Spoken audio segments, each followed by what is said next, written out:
Appendix 1. Esoteric Interpretation of the Quran.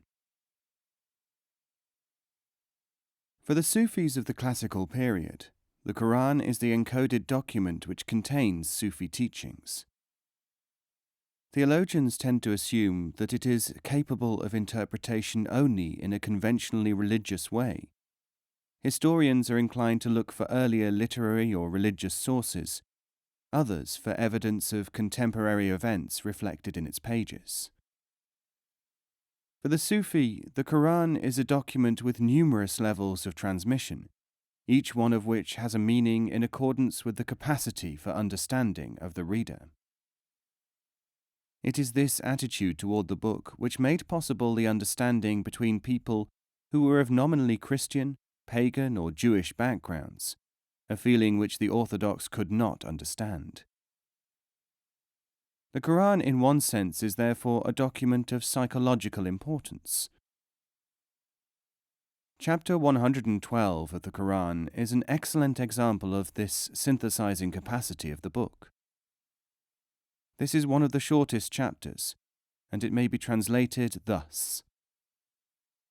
Say, O Messenger, to the people, He, Allah, is unity, Allah the Eternal, fathering nobody and not himself engendered, and absolutely nothing is like him.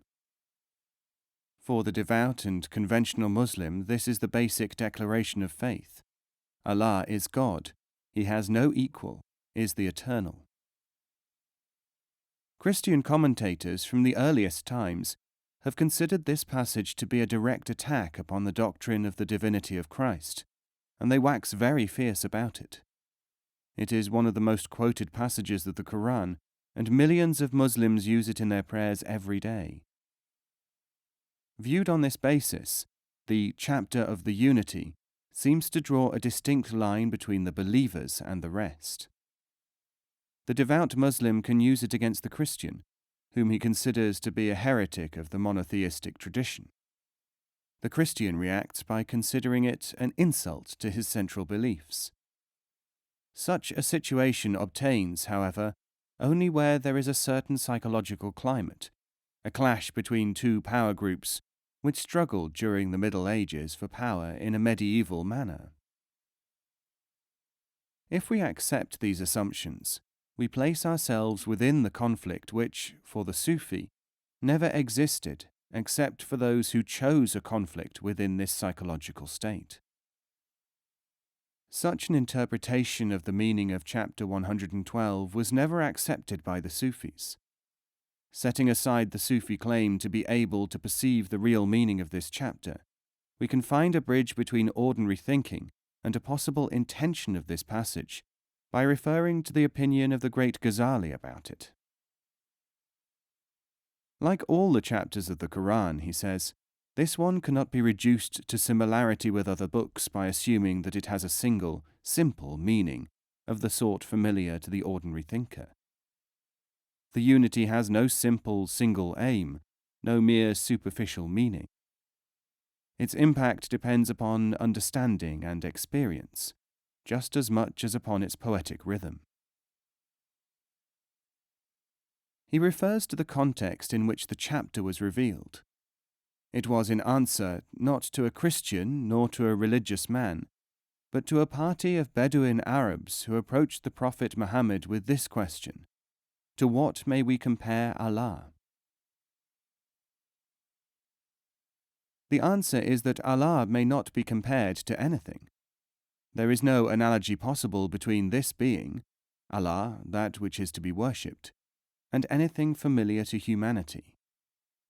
Allah is the word used to denote the final objectivity, uniqueness, something which has no relationship with numbering, anything in time, anything which propagates in a sense familiar to man.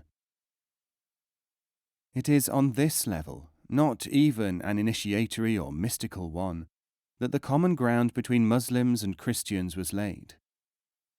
By understanding this, we can much more easily understand how Sufism bridged the gap between the official interpretations of Christianity and Islam and the needs of the thinking man.